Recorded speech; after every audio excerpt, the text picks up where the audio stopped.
Әл-Муайз. Алла Тағаланың көркем есімдерінің бірі. Толық мағынасы қуат беруші, даңқты асырушы, жеңіс беруші. Өзінің мүмін құлдарына мықты қуат береді.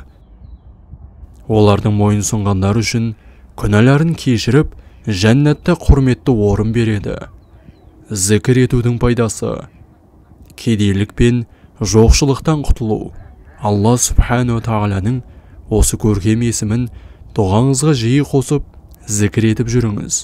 Я Муайз, Я Муайз, Я Муайз, Я Муайз, Я Муайз, Я Муайз, Я Муайз. Даңқты асырушы, жеңіс беруші. Күнәларымызды кешіріп, бізге жәннатты нығмет ете көр. Я Муайз, Я Муайз, Я Муайз, Я Муайз, Я Муайз, Я Муайз, Я Муайз, Я Муайз. Алла Субхану Тағала дұға тілектеріңізді қабыл етсін.